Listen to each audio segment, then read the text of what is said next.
राधे राधे। जय गुरुदेव। सभी संत महापुरुषों के चरणों में कोटि कोटि नमन।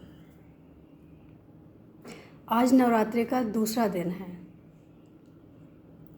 पहला दिन जिज्ञासा से शुरू हुआ कि माता की उत्पत्ति, माता का प्राकट किसने किया, कैसे हुआ और क्यों हुआ।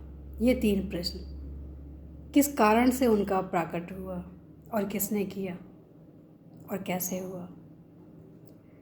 तो आज दूसरे दिन उसकी कथा आती है, उनकी लीला आती है कि आज माता का प्राकट कैसे हुआ। सभी देवता बहुत परेशान हो गए थे। स्वर्गलोक में राक्षसों का राज आ गया था और जो महिषासुर है उसने इंद्रदेव के इंद्रासन पे जाके विजय प्राप्त करके अपना ही शासन शुरू कर दिया था। ऐसा लिखा है, ऐसा मैंने पढ़ा है, वो सब हम आपके साथ शेयर कर रहे हैं। तो जब महिषासुर का राज आ गया तो सभी देवता परेशान हो गए।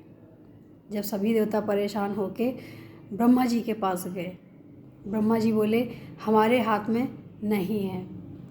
तो विष्णु भगवान के पास गए, वहाँ पे महेश भी थे, हमारे भोले बाबा भी थे।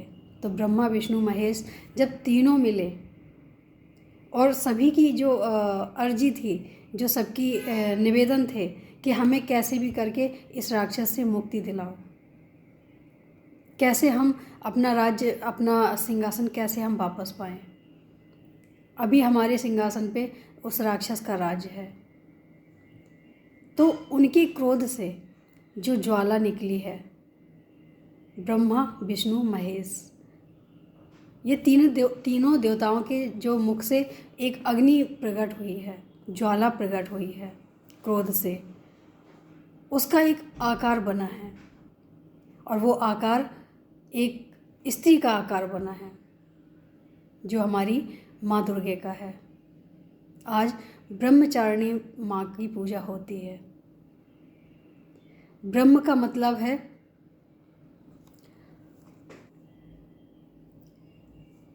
संयम और चारणी का मतलब है चलने वाले, संयम में चलने वाले। आज के दिन कहते हैं कि जो दूसरा दिन होता है उसमें जो उनके भक्त होते हैं, उनके पुजारी होते हैं, उनके मानने वाले होते हैं, संयमित होने लग जाते हैं। पहले दिन अलग कुछ होता है, दूसरे दिन कुछ अलग होता है। तो ब्रह्मचारिणी माँ की आज पूजा होती है। और जब उनका प्राकट्य हुआ तो एक स्त्री का स्वरूप सामने आया। वो स्वरूप देख के सब बहुत प्रसन्न हुए। फिर सभी देवताओं ने अपने अपने शस्त्र उनको दिए। सभी शस्त्रों से उनको सुशोभित किया गया और उन्हें शक्तियाँ प्रदान की गई। हर देवताओं ने कुछ ना कुछ उनको शक्ति दी। सारी शक्तियों को लेके उनके आगे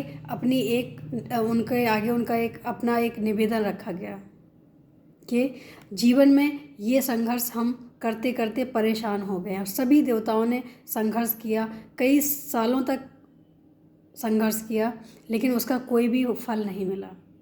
हार के उनको ये रास्ता अपनाना पड़ा। और इससे हमें कुछ ना कुछ सीखने को और देखने को भी मिलता है।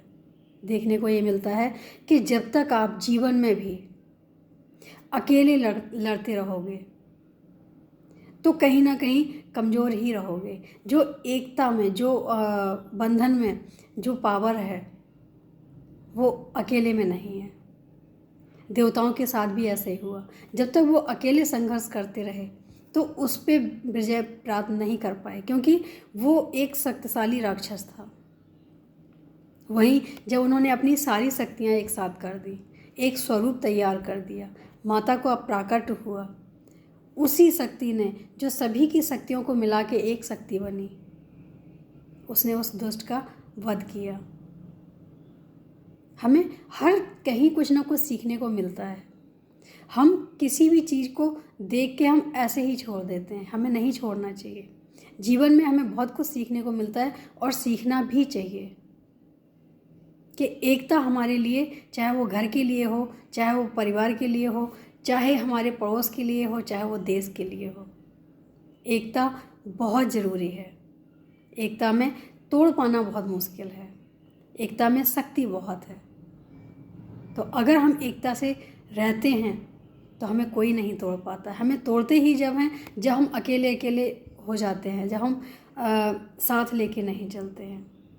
बहुत कुछ सीखने को मिलता है। छोटी छोटी बातें अगर हम दिल से लगाएं और उनको समझने की कोशिश करें तो बहुत कुछ हमें ग्रंथों से सीखने को मिलता है, जीवन से सीखने को मिलता है। सीखें अवश्य, क्योंकि ये आगे काम आने वाला है। तो माता का प्राकट किस लिए हुआ? एक राक्षस का वध करने के लिए हुआ।